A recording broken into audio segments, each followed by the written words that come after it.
Hello and welcome back to WJ Live. I am George Upper, Editor-in-Chief of the Western Journal. I'm joined today by editorial intern Deborah Van Kempen. No one else will sit on this show with me anymore. We have to get the interns to do it. Everyone else just refuses to be seen in public with me. But I'm glad to have you here, Deborah. Thank you. It's very lonely when I'm in here by myself. We're also joined today by a very special guest, Billy Hallowell, who's Director of Communications and Content for Pureflix.com, former CEO of Voter Watch, an organization that I know a lot of our viewers are very familiar with. Billy, very glad to have you on the show today. Thanks for having me. Yeah, it's definitely our pleasure. So just a word of explanation before we jump in here. Before we went on our Christmas break, we made it pretty clear that we were going to be back on January 4th. Some of you may have noticed this is not January 4th. This is January 11th.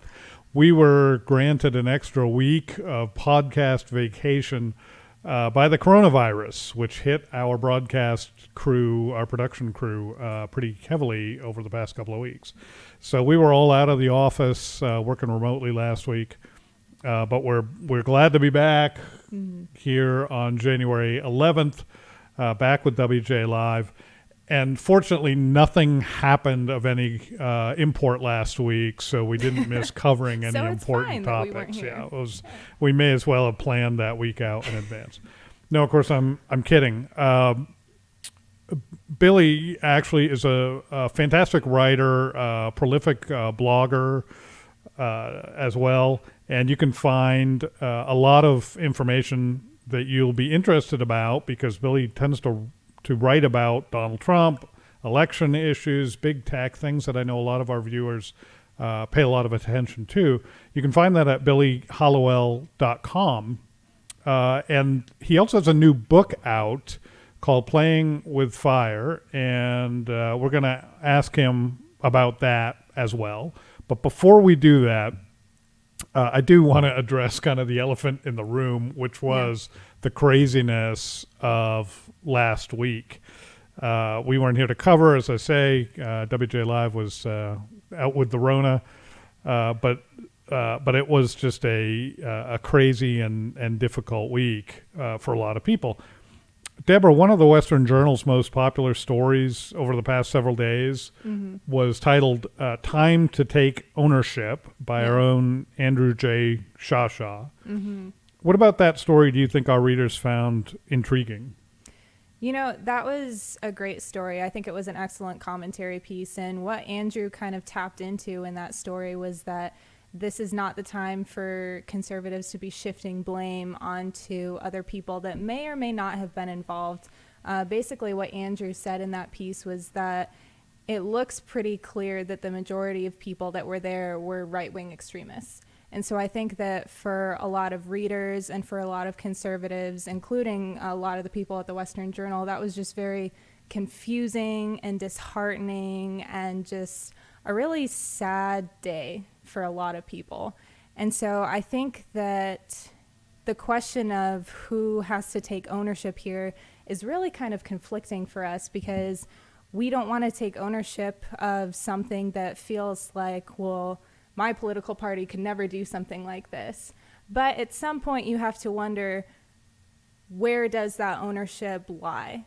Is the conservative movement responsible for this in any part? At what point do we have to accept, yes, like things could have been handled better, things could have been said differently, and all that kind of stuff. So, Billy, I actually wanted to ask you a little bit about this. I read your op-ed piece, actually, Understanding Our Descent into the Abyss, which I thought was just beautifully written and really spoke to kind of the deeper nature of this issue of what happened last Wednesday. So if you want to just share a little bit about that.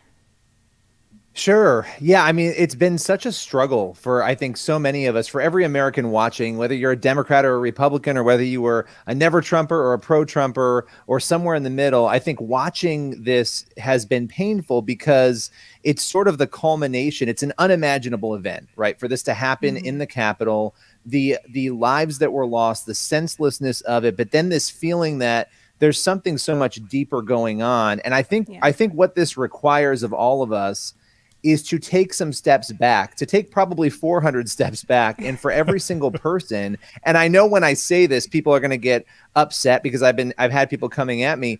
All of us, whether you're a Republican or a Democrat, what role have we all played, whether it's online and social media, in our interactions with people? There is something very wrong here. And I have a lot of theories on what I think it is, but I think we've really struggled in this country with truth, and we've moved into this post-truth era where whatever we feel we think is true. And so when you're talking about election integrity and democracy and these important things, and you're telling people that something has been stolen, well, that's a very big claim to make. And I would add, before anybody gets upset with what I'm saying, that we've actually seen people on both sides of the aisle do this. We saw it after the 2016 election. Yeah. And it goes back even further than that. There was a shooting, if you guys recall, in 2017 that almost took the lives of Republican congressmen. So the point is that we have created our own alternative reality, and we've decided that what we think and what we feel is a fact. And in the midst of that, there's a lot of toxicity and chaos. And I think all of us need to take those steps back and say, how are we going to move forward? Because this is not only is it not sustainable, it's actually dangerous to our country. Mm-hmm. Yeah, definitely. That's a really great point.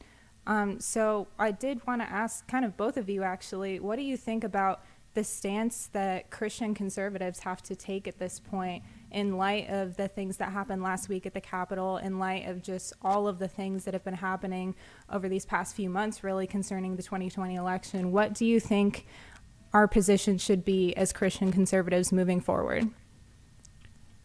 Billy, why don't you take that first? I know you did a blog post a little bit ago, fairly recently, I guess, about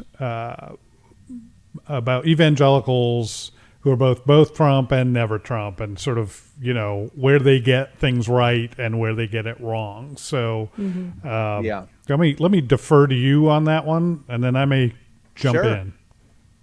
Sure. I mean, our position should be the truth. And I think we've gotten away from that. And at the end of the day, there's a lot of fear. And this goes back to the fact that, listen, for conservatives and Christians, and conservatives and Christians know this, the feeling of Hollywood and media and universities and all of the areas where we learn, sort of having this bias, against conservatives and Christians, that has created a lot of fear.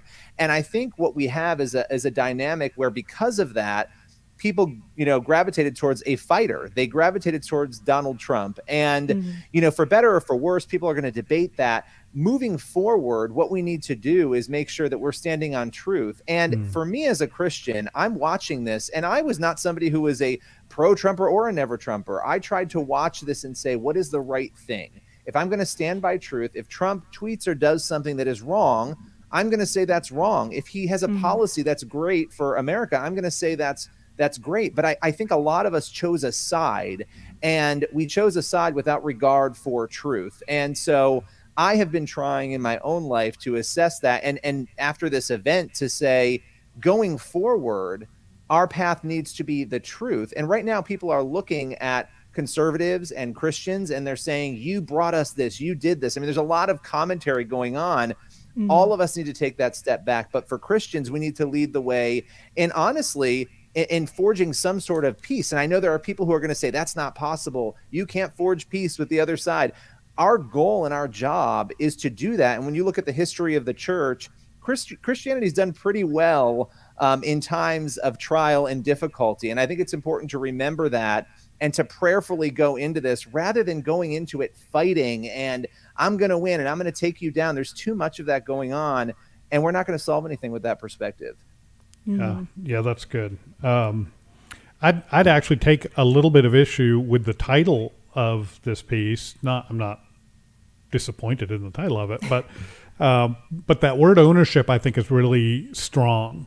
And while I know what Andrew is getting at with that, the idea that the blame shifting needs to stop. I swear this guy was an Antifa operator or whatever.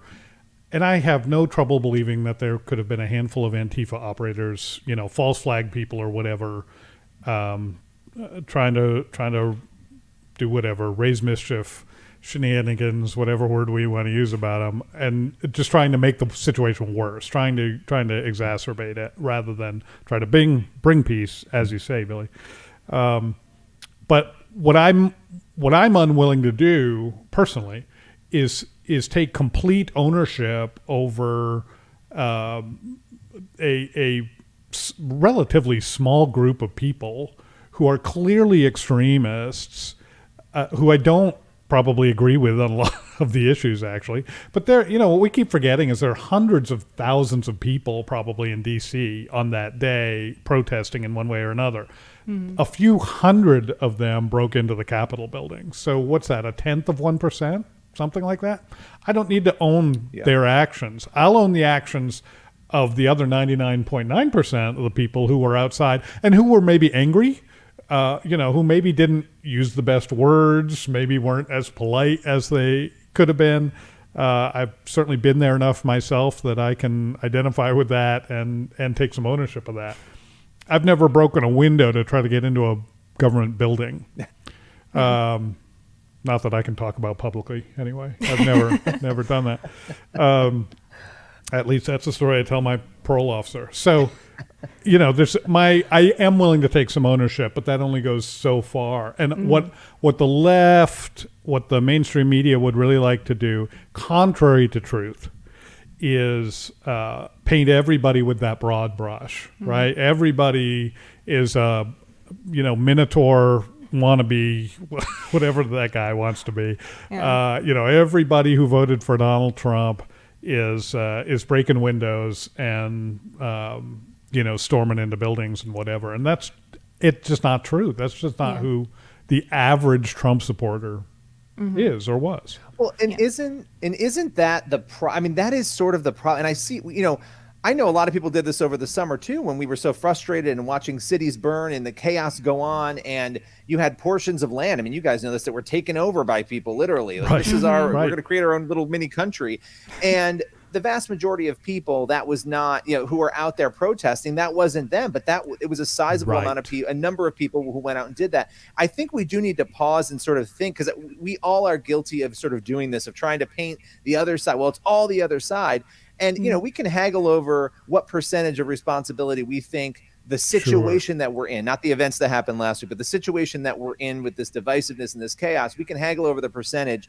At the end of the day, though, what we're now looking at is we're looking at restrictions on speech, and we're looking at all of these other things that are coming out of this, that to me, it's as though I'm watching people who are looking at a magic 8-ball and they're shaking it and they're like, how can I make the worst possible decision that is going to make things worse? And whatever answer comes up, they're then going and doing that. And I think that's why I'm saying we have to take these steps back. And we've got to have conversations. I mean, I texted some of my friends who are liberals and atheists and people who are polar opposite from me. And I told them, hey, I love you guys. Just want to let you know. And I took that step, because I don't want to be overtaken with pride. A lot of what we're watching is the result of pride and also people not telling the truth. And I think because of politics and power, we all get drummed up into this. And I know there are people who believe 100% that the election was stolen from Donald Trump. I personally don't believe the evidence is there to back that 100% at all. But at the end of the day, there is a danger to our words across the board. This is not targeting anybody, but when we use certain words and we tell people things and we do it for political purposes, we have to think about the end results of that. And I'm a big person who I don't like to go out there and blame people for other people's actions, but I do think collectively, I mean, look at the news cycle. We have got a major problem on our hands, and it's going to require everybody to fix that problem, I think. Yeah. No, you're right. Anger has just taken over all of political discourse. And something I heard yesterday that I thought was really brilliant was Brian Bowman, if you're listening to me, I heard this from you. He quoted the book of James and said the anger of man does not produce God's righteousness. And then he quoted the book of Proverbs, and he said, by righteousness is a nation exalted. So the anger of man has nothing to do with the exaltation of a nation. It does not help. It's actually kind of counterproductive, rather. The I thought forest that was is on just fire. We also mentioned James, right? The forest is on fire right now because, and our tongues will set it on fire. And That's right. I mean, what does Jesus say? He says, they'll know you by your love for one another. And that doesn't mean you always have to agree. That I think there's this kumbaya obsession that people have, right? That's not going to happen. But we're going to be known, especially as Christians, that's what it's referring to, by how we love others. And loving people with truth is important. But right now, I feel like that assault on truth is the biggest danger in this country, because listen, a lot of people on the right, we've complained about people on the left saying they're assaulting truth there when it comes to all sorts of different issues. And that is true. But what happens when both sides start to do that? What happens when truth becomes, and I think this is a broader cultural problem that has been created by, your feelings are facts and all of these things that are not true, but it's infested us. And we've got to push that out and to say, sometimes I'm wrong about things, right? Sometimes I have to say, I have to push my pride to the side and say, I was wrong about that, or I had it wrong. And there's an inability to do that right now. Yeah, you're right. Speaking the truth in love is hard. Yeah. I can speak truth all day long. I can pretty good speak love, okay. But the simultaneously is a challenge. It's a challenge. And it's just so much easier to rant, And it can feel very satisfying, no matter how counterproductive it is. I think that we've got to watch. And it's funny, like I've read James a million times, and you get to James 3, and those words about the tongue, you're taught as a kid, sticks and stones will break your bones, your names will never hurt you. That's not true. The words actually matter so much. And I haven't thought about that until my adult years of really, words cut, and they can cut worse than anything else. And I think they also can mislead. And I think that I don't believe for a second that anybody thought that event was going to happen. But I think looking back at it, all of us need to say, oh, my goodness, what could we have done to have prevented that? And how could we have done a better job? And how do we not? I mean, look at these events, the progression of these events and what has happened. It is getting worse and worse. And there has to be a stop put to that. And it's going to take all of us. Yeah. That's true. So you alluded, Billy, a little earlier to censorship, free speech, and we've seen lots of examples of that the past few days, whether you agree with it or not. We've seen multiple social media outlets banning first Donald Trump and then a number of other voices, primarily on the right. If they're banning anybody on the left, I haven't heard of it. I certainly admit to the possibility, but I haven't seen anybody complaining about that. Twitter banned Trump first for 12 hours, and then that turned into an outright suspension of his account. Facebook did the same thing. Well, actually, Facebook did it, I think, for 24 hours, but essentially the same thing. And then said, you know what, no, we're going to suspend his account at least through the inauguration, just to, let the tension dissolve. And Parler, as we found out over the weekend, is gone completely. Amazon has just yanked its servers offline, so they're probably out of business for about a week, at least is what the CEO is saying. These decisions were largely made based on Trump's supposedly dangerous rhetoric.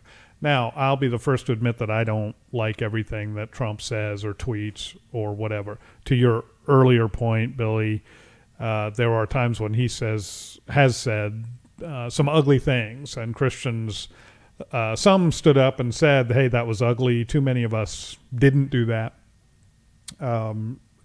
But there is, I think, a line between ugly and dangerous. There's a line between what somebody says and what somebody takes out of what that person said. If to take some extreme sort of far-right QAnon supporters, these guys think that everything is a code, right? I think every word you use actually has at least two meanings. And so they take, whatever anybody says, you, me, Donald Trump, probably not you, Deborah. They probably respect you more than that. But, Billy and me, they do this too. They'll just take our words and say, okay, well, he said this, but what it really meant was this. And I don't know how much I can hold Donald Trump responsible for that, no matter what Twitter says. Here's what really bugs me, though, and we're going to put these tweets up on the screen. And I'm going to try to read them to you, but our monitor is so small today, I don't know if I'm going to be able to see them. We'll see. Go ahead, Logan. Oh, I can. Good.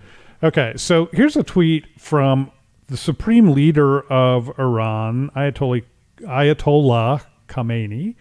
Our stance against Israel is the same stance we have always taken. Israel is a malignant, cancerous tumor in the West Asian region that has to be removed and eradicated. It is possible, and it will happen. So there's no advocating violence there, obviously, that you don't need to be QAnon to, decode what Khamenei's getting at there. The other one...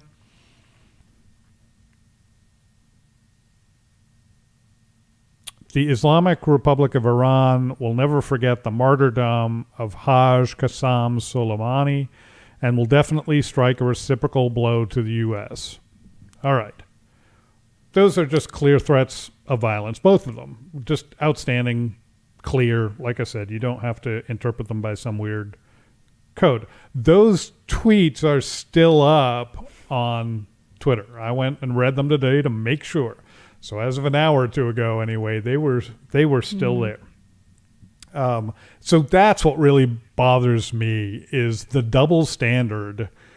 If you want to be against violent speech, I'm against violent speech. I don't have a problem with that stance. But A, let's make sure it's actually violent speech and or insightful speech.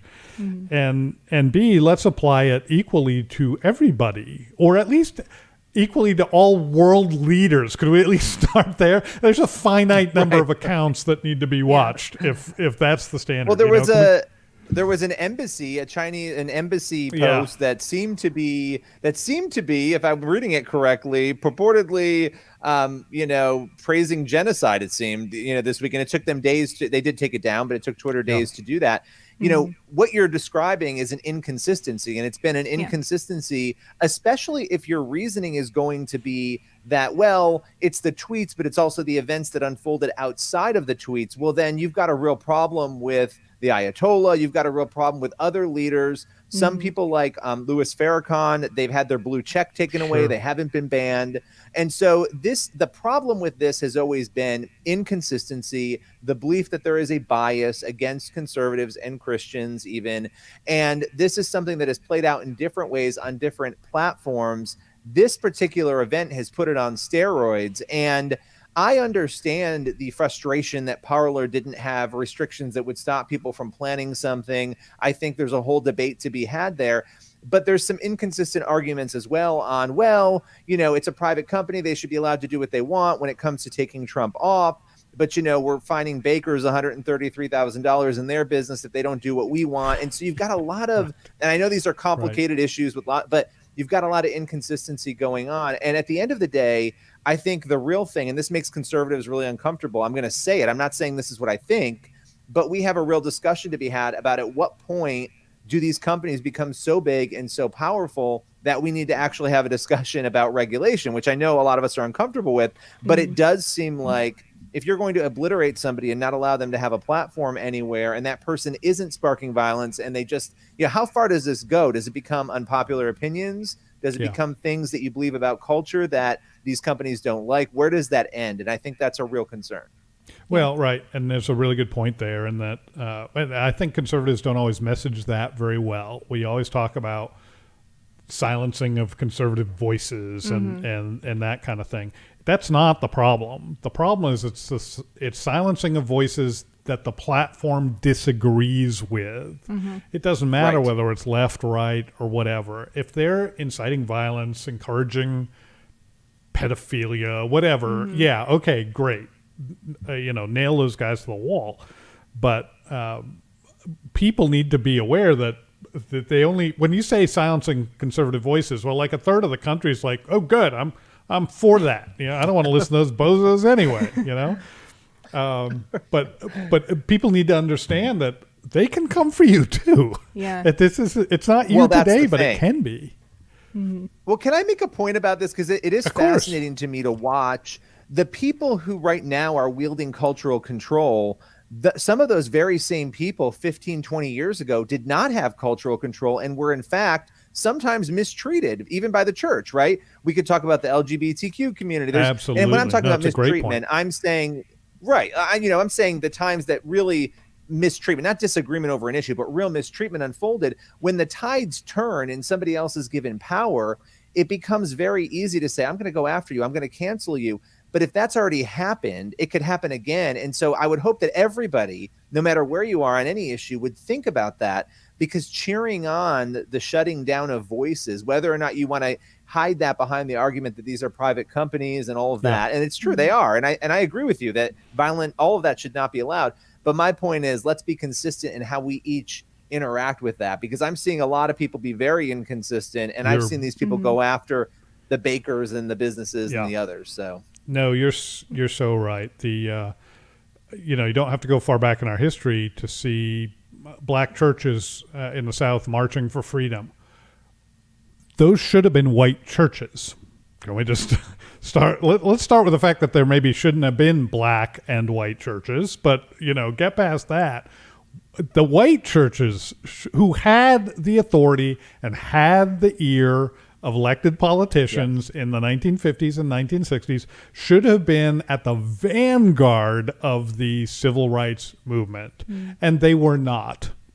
They just weren't. And so to your point, these cultures or subcultures of America, if we want to think of them that way, have certainly been marginalized. They have not had the voice that they deserve to have.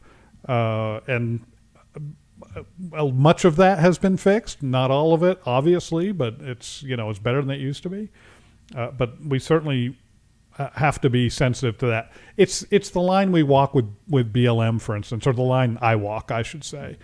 I don't support the organization at all. I think it has some pretty heinous ideals if you look at its website. But the concept that Black Lives Matter, I don't have any problem with that. And but see, what you just described is what we need to do. We need to think that to be able to say, I disagree with an organization, but the sentiment I agree with. I feel like we are all so unwilling to think deeper. A lot of people over the summer, all those protesters are burning. No, they're not. Just like all of the 150,000 people or however many who showed up in the Capitol were not doing those acts. And I think being able to separate those things out is important, and being able to say, I defend somebody else's right to free speech who I disagree with. I don't agree with what they're saying, but I defend their right. That is essential. And I think that because of the feeling issue we talked about and the obsession with our feelings being facts when they're not, that has all led us to this bizarre place where we can't even see beyond ourselves and what we believe. And that is the beginning of the end of free speech. So that's a major problem. Yeah, that's good. Yeah. All right. We do want to get to the book. I want to ask one quick question before we do that. I'm going to put you both on the spot. All right. Deborah, I hate when people ask me to predict the future, but I love asking other people to predict the future. So, in this whole arena of big tech censorship and all of that, given that the Democrats will control the federal government essentially for the next probably 2 years, I would guess the Republicans will take the House back in 2022. But I just said I hate to predict the future, and I just did it. But that's what I think is going to happen. But given that environment, what action would you expect a Democrat-led federal government to actually take about any of these issues over the next couple of years, if any? Definitely. I think that it's so sneaky the way that the left has kind of creeped its way into the establishment media, even at this point. And so I think that within the next few years, with a Biden administration and with all of these Democrats now in the House and in the Senate, I just think that it's just going to be even more easy for big tech censorship to continue. I don't think that they're going to crack down on Facebook or Twitter or Instagram or any of these big platforms for censoring people for seemingly no reason, for disagreeing with them. I think that it's just going to become even more easy for them to do so. And the fact that they're able to take somebody off of a platform completely simply for not holding to their same ideals is frightening to me, honestly. So you think the next 2 year, or let me say it this way: the last 3 or 4 days is kind of the new normal when it comes to big tech. For the next couple I of weeks, definitely or think next so. couple of years. Yeah. Okay. Billy, do you agree with that? I tend to agree with that. I think, my first answer in my head when you were asking the question was, well, it really depends. And I know this is like, I'm not avoiding the question, but it really depends on how much people decide that they love this country over partisan politics. And what I mean by that is, Biden gave a pledge, which I am very skeptical of, that he was going to work towards unity before all of this happened. And I'm very, very skeptical of that. But the events of last week, and I don't think this is going to be the case, but if I'm trying to be positive, I'm going to say I am hopeful that there will be a moment when everybody will say, they'll take those steps back and they will say, what do we need to do? Not what do we want? We know what they want to do. What do we need to do to make sure that this country can move forward in a way that is healthier than what we've seen of late? Now, when it comes to big tech, I think the actual reaction of what we've seen this week is probably the tone of what they will do, because they don't seem afraid. They know what's coming in a week and a half here. They know that there'll be a new administration. And so, I don't know that Republicans, if they really wanted to act and do something, obviously could, in light of where Congress is going and the fact they don't have the executive branch. And so my sense is it's probably going to become more difficult, more problematic, more of a battle for conservatives. And the real problem is that last week puts a dark cloud over the ability to say, but we hold the higher, moral high ground, but we've never had this happen on our side. Well, you have. And regardless of, I'm just saying perception, regardless of what people think about that, the perception is there now. And so, I think it's going to be difficult, and things are going to be more problematic on that front. Yeah. I'm right there with you. I am trying to remain hopeful, but I am the pessimist in me is pretty strong on this particular issue. Yeah. All right, shifting gears a little bit. You have a new book out called Playing with Fire. I have to confess not having read it, but I actually spent some time today reading about it. And now I'm going to read it. It's very interesting to me. So you sold one copy today anyway, brother. Well, good. That's good to hear. Just tell our viewers a little bit about what it's about and why you wrote it and why now. Yeah, well, so the subtitle is A Modern Investigation into Demons, Exorcism, and Ghosts. And whenever I give that subtitle, people are sort of like, what? Why in the world would you write this book? And the premise of the book is that, for me, as somebody who's been a journalist for a long time, and I'm deeply interested in tough topics, right? Tough topics of faith and culture that people don't like to talk about. And this issue of evil, which for Christians is not a foreign thing. We know the Bible talks a lot about evil, but I think a lot of us like to skip over those parts, or we read them and we don't quite understand them, or we're not really sure how that manifests itself today. And so for me, going into writing Playing with Fire, and if people are interested, they can go to playingwithfirebook.com and hear some podcasts and other fun things around the book, but was to try to understand, okay, what are the stories, the real life claims that people have had of facing evil? And I'm talking exorcism. And again, these things, they sound strange to people, but yet you look at Hollywood, you look at the obsession with these movies. Every Halloween, how many scary movies are in movie theaters about these issues, whether it's ghost stories or whether it's hauntings or demons, whatever. So I wanted to investigate that as a journalist and as a Christian, through a Christian lens, to also understand not only the people's stories, and I let people decide whether or not they believe them, but also what Scripture says. What does the Bible tell us about evil? What do psychologists tell us about these things? So I kind of hit it from every angle, with the goal of actually, and I know this is going to sound bizarre, leaving people feeling a little uplifted at the end and realizing that you can have triumph over evil, which I think is something that sometimes people don't realize. So that's a quick sort of summary of a lot of different pieces of the book. Gotcha. So I wanted to ask you, what are some of the hardest topics kind of that your book delves into when it comes to those issues? Because I know for a lot of us, we're just very fascinated with the supernatural and things like that. It's why we have horror movies. It's why there are like escape rooms and all these different kind of things in our culture right now. But what are some of the hard topics that for Christians, it might be kind of like, ooh, I'm not sure, like, I want to believe that. I'm not sure that this is true. Can you delve into that a little bit? Sure. Yeah. I think the main thing is that it's really easy to read all of the stories of Jesus healing people. And by the way, the New Testament is filled with these stories, as I'm sure you both know, of Jesus healing people of possession. And what I think is the toughest part is how do you translate that into the modern era? And there have been a couple of stories. And in fact, I know Western Journal back in 2014 covered a number of these. One of them was out in Indiana, and it was a story that made headlines. The Indianapolis Star reported, they did an amazing job reporting on this woman and her family who claimed to have undergone an exorcism and a possession, obviously, before that. And so I think the struggle for people is this real? Is this something that still happens today? If it does, what does that look like? And I think for most people, even outside of the church, okay, well, they're captivated by it, but going beyond being captivated, what does this translate to? How do I make sense of it? And so that was a real goal for me, to try to present real life stories. And so the story in Indiana I covered by going back to people who were involved in that case, police officers, the priest who handled it. And what was fascinating for me was to keep saying to myself, okay, somebody's going to say something that proves this isn't true. And I'm a lifelong Christian, and I believe that these things are possible, but the skeptic in me wanting to find that, and I wasn't encountering that in these stories at all, which was really interesting.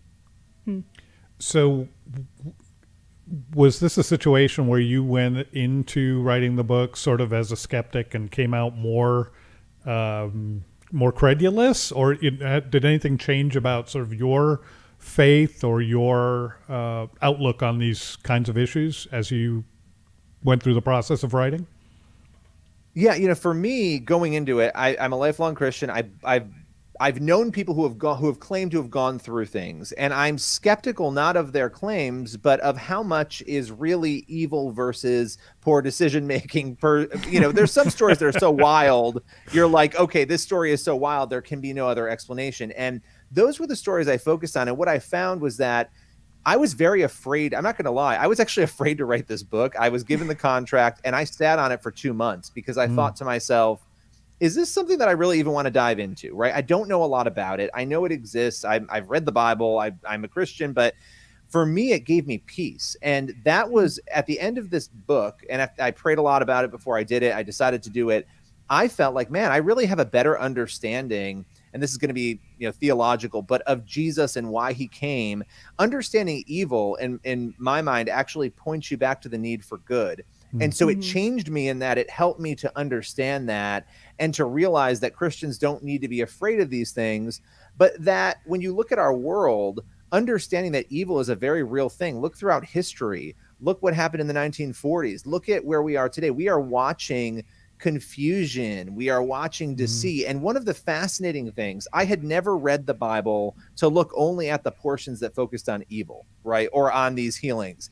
And when I had a chance to do that, it really made me think, man, these attributes of Satan, that he's a liar, that he tries to deceive, we're seeing many of those things play out before us in our society. And that's intriguing to me. And so I do talk a little bit about culture and society and the impact of this. And as we move more away from God and deny that existence, what is the impact of that? Does it open us up to more evil? And so it's a strange topic. I wanted to normalize it and talk about it in a way that was real and that brought stories in.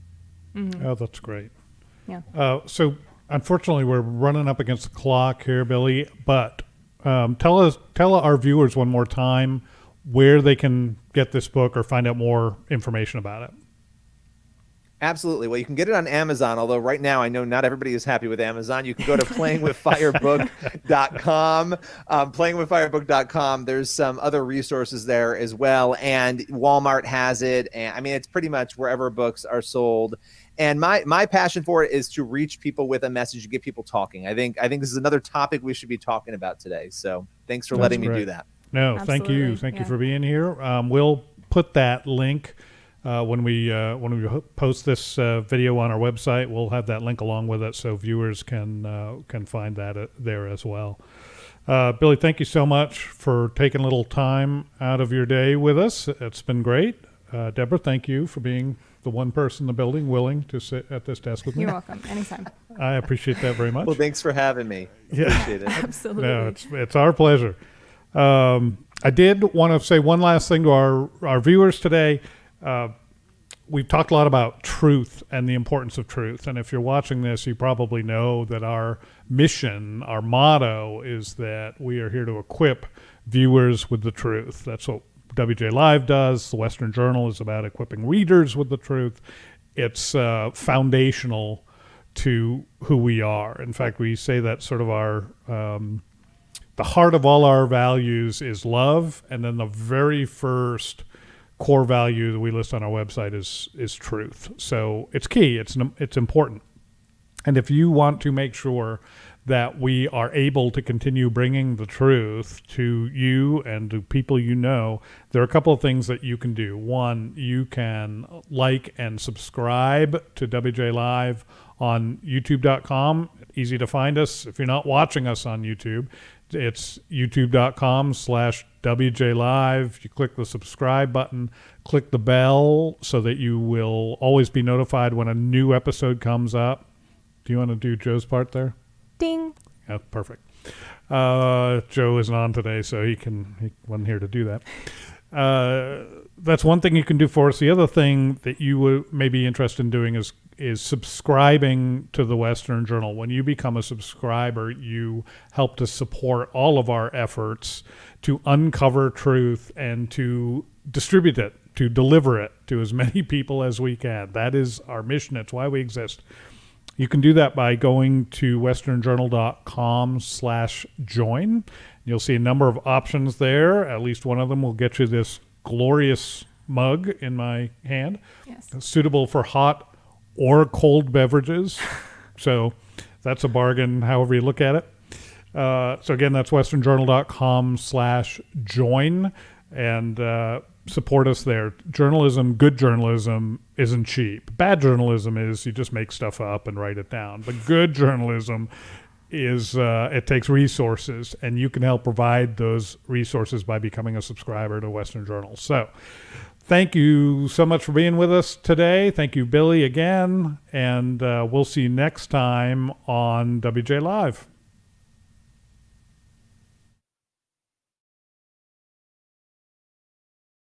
You, who want the unvarnished truth that the establishment media won't tell you. Our multi-tiered plans give you exactly what you want and help us fight fake news during this, the most important election of our lives. Become a subscriber to the Western Journal today and unlock exclusive features you won't find anywhere else. It's easy. Just follow the prompts in this video to join us in equipping